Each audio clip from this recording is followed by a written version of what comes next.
TV KPM.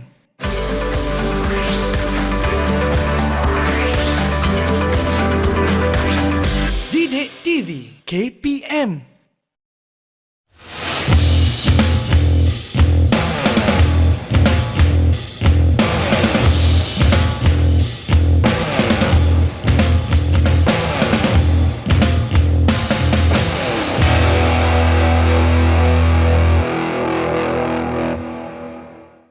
Mana dia?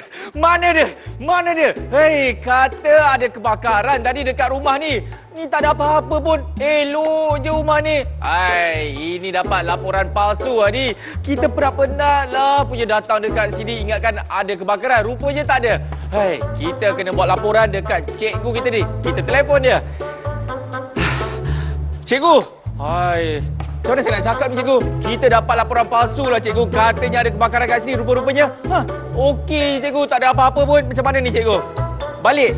Balik Okey. Alright, Assalamualaikum cikgu. Jadi macam mana? Kita baliklah. Siapa yang saya telefon tadi? Cikgu lah. Cikgu siapa? Jom, tengok profil guru hari ini. Aduh, datang tak ada apa-apa. Penat lah. Hai.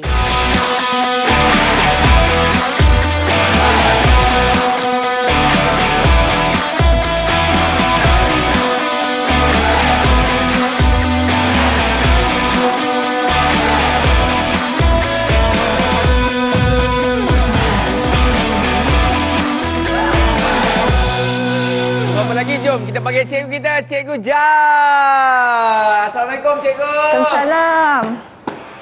Apa khabar teman? Alhamdulillah sihat cikgu. Alhamdulillah. Yes, inilah dia. Assalamualaikum, salam sejahtera seperti biasa.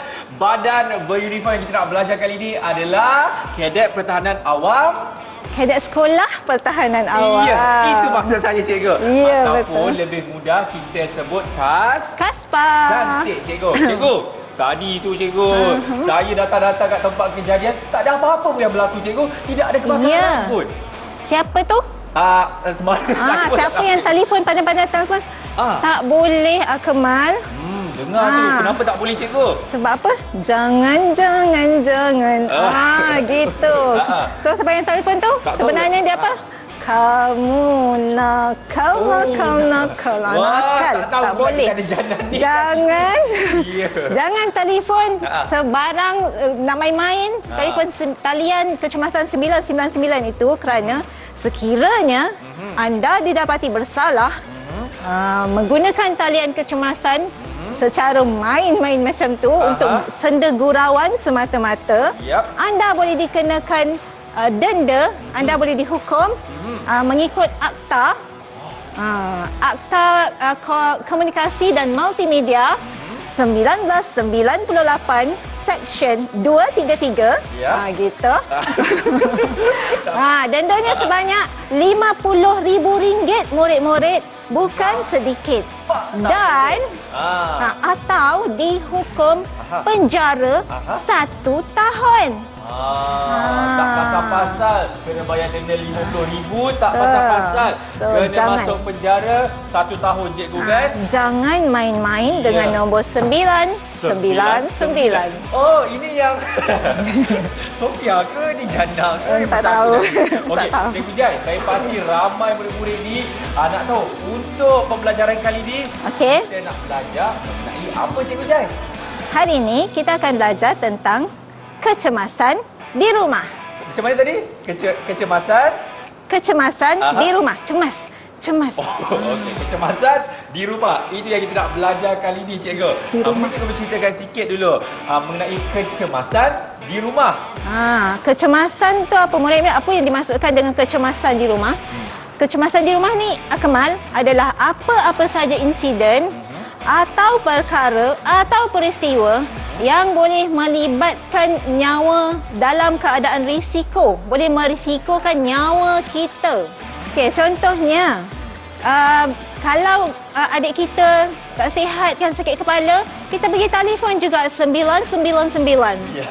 Kan? Lepas tu cakap, "Pakcik, adik saya ni sakit kepala. Anda rasa saya ada masa untuk sakit kepala?" Tidak ada. Tak boleh. Takkanlah sakit kepala pun rawatlah je adik tu dengan apa alat kecemasan yang ada di rumah kan, ubatkan apa-apa. Tak perlulah telefon. So kena fikir yang hanya merisikokan nyawa dan merosakkan harta benda, itulah dipanggil kecemasan di rumah. Baik, cikgu. Dan dari segi apakah antara faktor-faktornya, cikgu, mengenai kecemasan di rumah ni sebenarnya? Baik, sebenarnya antara faktor-faktor yang menyebabkan berlakunya kecemasan di rumah ni adalah yang pertama, ingin tahu. Ingin tahu? Nak tahu. Okey, siapa yang selalunya nak tahu ni? Anak-anak lah, cikgu. Pandai. Dia suka budak-budak kecil kan.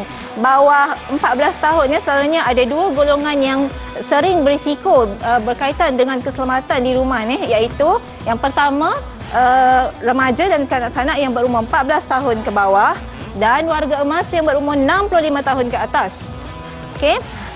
Bagi kanak-kanak macam itulah, dia nak tahu, dia explore semua sudut ruang kat rumah. Okey. Sebenarnya dalam rumah kita ni, setiap ruang itu adalah ada aspek yang berbahaya. Contohnya, ruang apa yang paling berbahaya kat dalam rumah? Dapur. Pandai Akmal. Sebab apa? Sebab dekat situ kan ada, kita tahu tempat masak. Jadi punca apinya pun di situ. Ya, dapur gas kan. Betul. Ada benda tajam. Benda tajam. Pisau. Gunting. Garpu. Sebab tu garpu tak boleh letak dalam bilik tidur. Nanti jadi macam Kasim Selamat. Jangan, tak pasal jangan. cucuknya. Jangan. Nanti jadi macam Kasim Selamat. Jangan letak garpu ya, ibu bapa. Dan yang terakhir sekali adalah terjatuh. Itu contoh-contoh kecemasan yang sering berlaku di rumah. Terjatuh contohnya? Licin tadi. Jatuh yang licin. Ataupun Jatuh tangga. Jatuh katil. Oh ya. Sebab baby kan. Baby pun apa ni, ada kecil awak kena jaga-jaga ya. Ataupun terjatuh dari tempat yang tinggi, itu juga menyebabkan kecuaian yang pernah dulu berlaku. Kanak-kanak dia langsung tak rasa takut. Dia boleh jalan dekat tepi kalau flat tu kan. Dia jalan macam biasa je. Sebab apa? Tak tutup grill tu, tak kunci. Bahaya. Itu kerana kecuaian orang dewasa lah. Betul, cikgu. Baik, kita dah tahu dah mengenai faktor-faktor dan juga jenis-jenis kecemasan yang boleh berlaku di rumah kan, cikgu? Ya, Akmal. Dan katanya, cikgu, kita nak buat demonstrasi selepas ini. Menarik. Nak tahu menarik ke? Macam mana rupanya? Kita berdiri dulu. Semuanya selepas ini dalam unit beruniform. Cikgu Jai.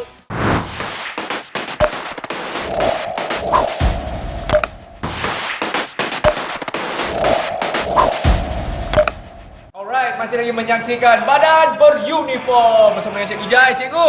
Ya, Kaspa. Kadet Sekolah Pertahanan Awam. Cantik, cikgu. Demonstrasinya sebelum itu.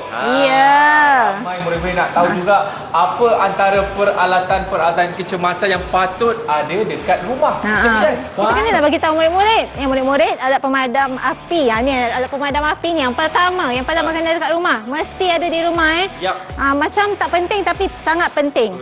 Alat pemadam api kecil. Ya betul, pandai. Alat pemadam api kecil. Seterusnya, cikgu. Yang kedua, peti kecemasan. Senang je. Sikit. Ada dijual di farmasi. Ya, di mana? Farmasi. Wow, okey. Ada di farmasi ataupun di Watson ada rasanya. Saya pernah nampak. Jangan jadi sebut nama senang. kedai tu, cikgu. Dia tak sponsor kita. Maaf ya. Sponsor pula. Contohlah. Okey, yang adalah di farmasi-farmasi. Okey, kalau kat sini. Dan yang ketiga, kejap. Iaitu nama apa tu? telefon. Kena ada telefon, penting. Telefon rumah ke, telefon bimbit ke, mesti ada. 3 ni. Alat pemadam api telefon kecil. penting tu, cikgu?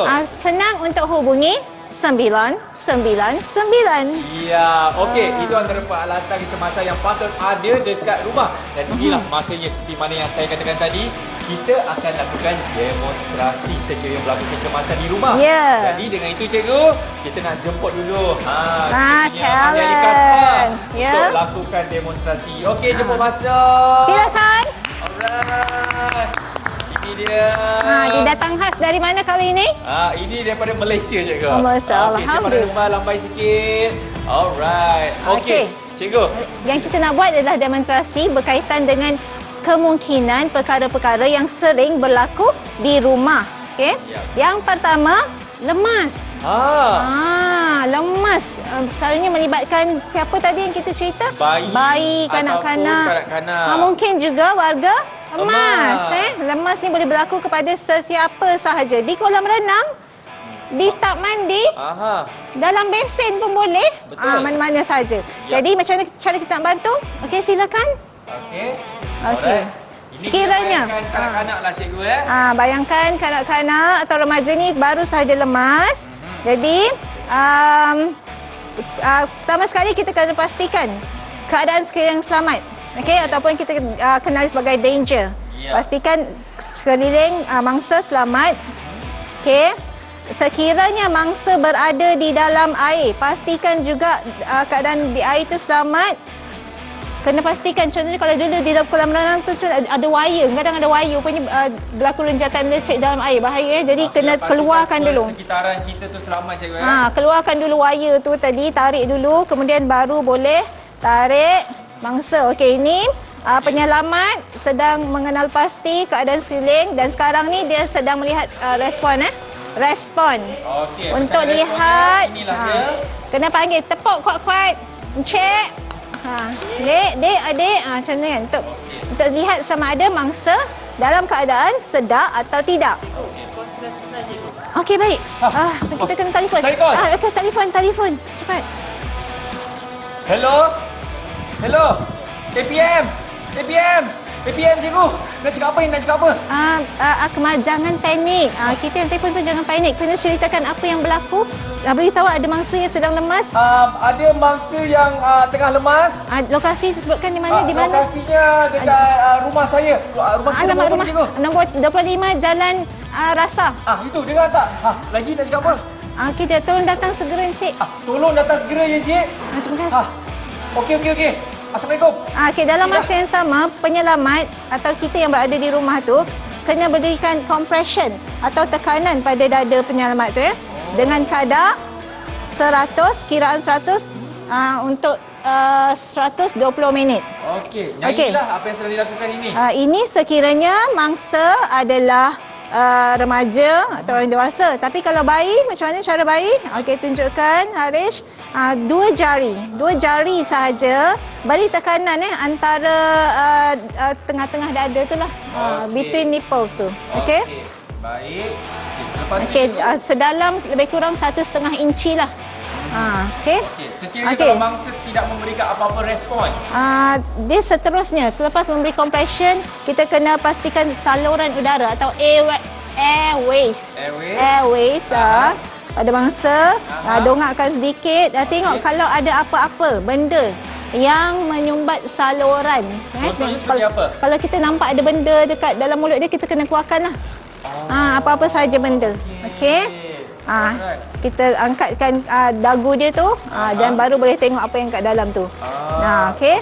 Kalau tak ada apa-apa, cikgu. Kemudian kita teruskan dengan beri suplemen. Dah diberi tadi. Dah beri bantuan pernafasan nampaknya. Mangsa dah sedar, kita kena mengiringkan dia ke tepi supaya air keluar. Air boleh keluar dari mulut dia tadi tu Dia memang akan terbatuk-batuk lah sebab tadi lepas dah diberi CPR, mangsa dapat semulalah bernafas. Dia tertolak lah air daripada paru-paru dia tadi. Alhamdulillah selamat mangsa kita, Akmal. Okey, ini orang kata antara langkah-langkah awal yang kita boleh berikan lah, betul? Okey, tapi perlu juga telefon 999 ya. Okey, Cikgu Jai kat sini balik, Cikgu Jai. Okey, itu sekiranya berlakunya kecemasan seperti lemas di rumah cikgu kan. Seterusnya apa lagi demonstrasi yang cikgu nak tunjukkan kepada kami semua? Sekiranya berlaku ni teknik yang samalah. Sekiranya berlaku melecur. Kemudian renjatan elektrik ataupun terjatuh dari tempat yang tinggi. Bentuk bantuan yang diberikan kepada bangsa sebenarnya sama je. Okey. Contohnya siapa yang konon-kononnya terjatuh? Siapa yang mangsa tu yang mangsa juga. Contohnya Helmi ni dia tengah panjat atap lah kan. Lepas tu terjatuh. Mangsa yang gedebok. Terjatuh. Jadi sama juga pastikan yang danger tadi Okey, tak ada. persekitaran kita. Persekitaran mangsa ni selamat. Sebenarnya cikgu, apa saja bentuk-bentuk kecemasan yang berlaku dekat rumah? Ada lagi satu perkara yang kita patut elakkan cikgu. Yang mana ini banyak remaja-remaja sering buat, cikgu nak tahu apa dia? Apa dia? dia? Ambil telefon, dia rekod dulu, dia masuk dalam social media. Okey guys, Aduh, rumah kebocoran gas. Betul tak cikgu? Dia nak dapat berapa like kan dia tu kan? Okey guys, dapur rumah I terbakar. Jangan. Okey cikgu, kita dah tahu dah kan semua bentuk-bentuk kecemasan sering yang berlaku, yang mana cikgu dah tunjukkan demonstrasi tadi, apa yang kita patut buat dan apa yang kita tak patut buat. Terima kasih banyak cikgu. Kita nak rehat dulu boleh cikgu? Berhentilah rehat. Kesian penat ni.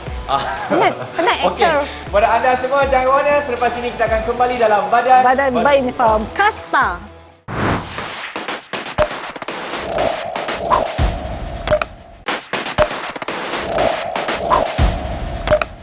Yap, masih lagi menyaksikan Badan Beruniform bersama dengan Cikgu Jai. Cantik. Okey, cikgu. Tadi kita dah tengok dah kan antara demonstrasinya kan. Tapi saya pelik. Ini selalunya kalau demonstrasi dah habis, mereka berdua pun akan keluar.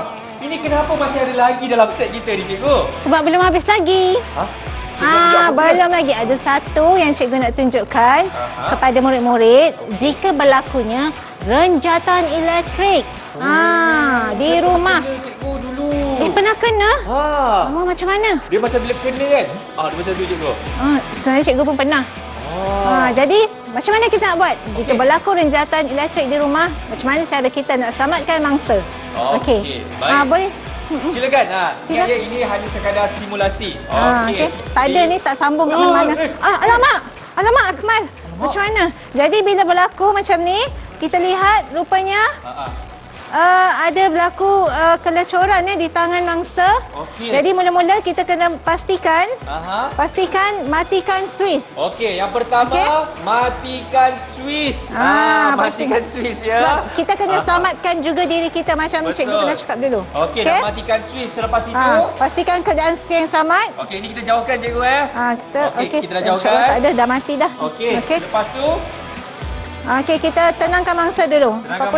Pastikan dia sedar. Kita lihat dia ada kelecoran di situ. Melecur di tangan. Alright. Okey. Kita tenangkan mangsa. Dan dapati ada kesan kelecuran di situ. Kita kena tanya pada mangsa apa yang berlaku. Okey. Supaya berlaku sedikit komunikasi. Jadi kita berikan rawatan awal kepada mangsa, iaitu menggunakan air. Apa-apa saja, adaptasi apa alat yang terdekatlah dengan kita kan. Cepat-cepat ambil. Terus tuangkan air pada tempat yang melecur tadi. Tuangkan air pada tempat yang melecur. Setelah itu kita boleh hubungi 999. Ataupun bawa mangsa terus ke hospital boleh. Okey, itulah dia. Terima kasih.